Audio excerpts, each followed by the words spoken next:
खुद अपने बंदों से फरमा रहा है, हमारी याद किया करो, तुम मुझे याद करो, मैं तुम्हें याद करूँगा, और मेरा शुक्रिया अदा करो, ना शुक्रिया ना करो। वह अल्लाह जो रहमान है, जो रहीम है, जो करीम है, जो अपने बंदों पर रहम करता है, जो रऊफ़ुल बिल इबाद है, वह अपने बंदों से फरमा रहा है तुम मुझे याद करो, और फ़ौरन ही उसका फ़ायदा भी बता रहा है, उसके एवज़ में बदले में मैं तुम्हें याद करूँगा। इसी मफ़हूम का हदीस कुदसी में यूँ बयान फरमा रहा है, कुल लियकुल, लब बंदे तू मेरा हो जा मैं तेरा हो जाऊँगा।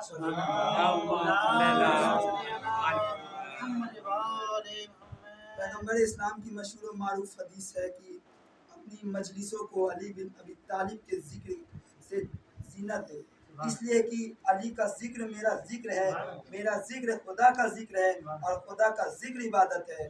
नतीजा यही निकलता है कि जिक्र अली भी इबादत है। क्या कहना मेरे मौला मुश्किल कुशा के लिए इतना ही काफ़ी है कि खुद खुदा उनका जिक्र इबादत करार पाया, क्योंकि इसलिए कि मेरा मौला अपनी पूरी ज़िंदगी में इबादत से गाफिल ना रहा।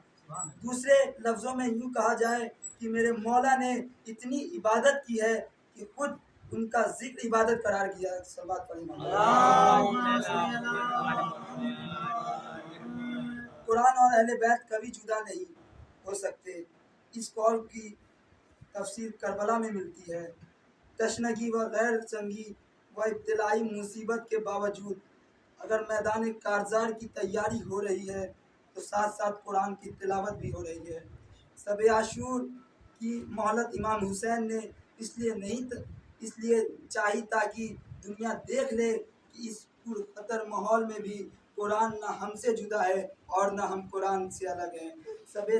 शब दहम मुहर्रम एक तरफ इबादत इलाही की मंजिल है, दूसरी हालत जंग की दुरुस्तगी का रास्ता इसी आलम में तमाम हुई। सुबह आशूर नमूदार हुई, लश्कर मुखालिफ से तीरों की बौछार पैगाम जंग देने लगी।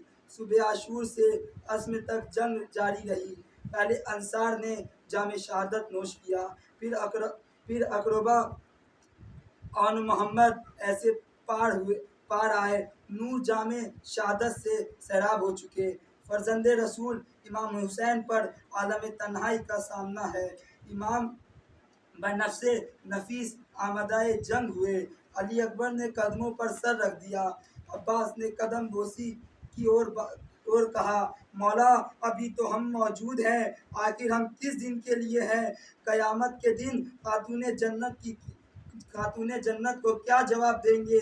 अली अकबर ने दरख्वास्त की, बाबा पहले मुझे मरने की इजाज़त दीजिए। अब्बास बोले, नहीं मौला, गुलाम हाजिर है। या कैसे हो सकता है कि गुलाम के होते हुए आकाज़ादा ज़मीन गर्म पर पड़ा एरिया रगड़ कर दम तोड़ दे। इमाम खैमे में तशरीफ़ लाए।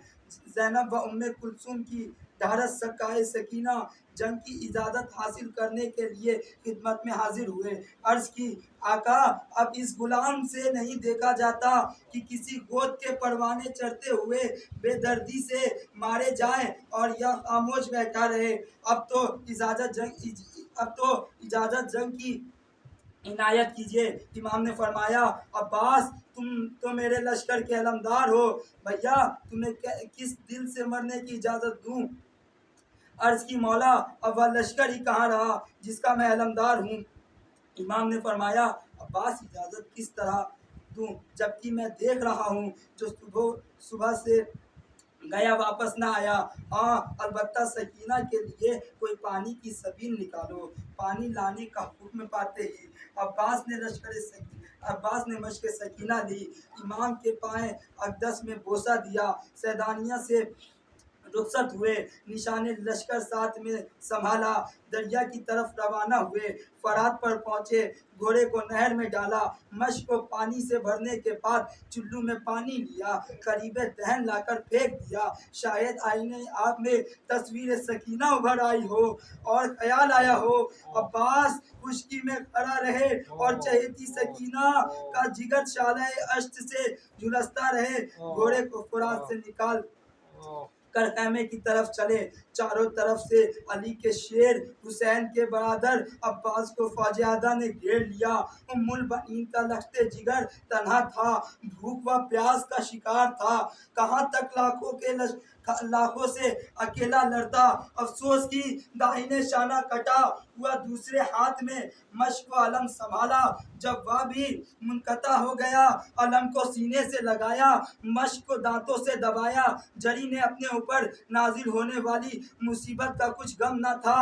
एक आरज़ू थी जो बार बार अब्बास के दिल में अंगड़ाई लेती थी कि किसी तरह पानी खैमे तक पहुंच जाए, मगर अब्बास की तमन्ना आवर ना हुई। मश्क पर तीरे हुड़मुला पड़ा, तमाम पानी बह गया। सक्का की आरज़ू पानी पानी हो गई। बेकस व मजलूम इमाम कमर पकड़े हुए अली अकबर के साथ लिए जानिबे फुरात चले। रावी कहता है हुसैन ने दो बार जमीन से झुककर कुछ उठाया। दिल यह कहता है कि वह अब्बास के दोनों हाथ उठाए होंगे। हुसैन अब्बास के सराहने पहुंचे। अपने जानू पर अब्बास का जख्मी सर रखा, चेहरे से खून साफ किया। इमाम हुसैन ने अब्बास की तरफ हसरत व यास से देखा और फरमाया, अब्बास तुम हमसे पहले जन्नत में जा रहे हो। नाना से हमारा सलाम कह देना, अम्मा से कह देना तुम्हारी गोद का पाला नरगे आदा में गिरफ्तार है। बाबा से अर्ज करना हुसैन का कोई मददगार नहीं है। इमाम हुसैन अब्बास की लाश से उठे, मश्क व अलम लिया, क़याम की तरफ रवाना हुए। सकीना ने अलम आते देखा, बनी हाशिम के बच्चों को आवाज दी, ए बनी हाशिम के बच्चों आओ, मेरा अब्बास पानी ले आया। मगर जब अलम करीब आया तो सकीना ने देखा कि अलम आता है, अलमदार नहीं, मश्क व अलम खून में रंगीन है। पूछा, बाबा चचा किधर गए? मश्क व अलम भेज दिया, खुद नहीं आए। जवाब मिला, सकीना तेरा चचा दुनिया से सफर कर गया। इतना सुनना था कि सकीना ने अपने को जमीन पर गिरा दिया, सर पीटती जाती है और कहती जाती है, ए मेरे चचा, सकीना पानी ना मांगेगी, चचा चले आओ, मेरे मजलूम चचा चले आओ।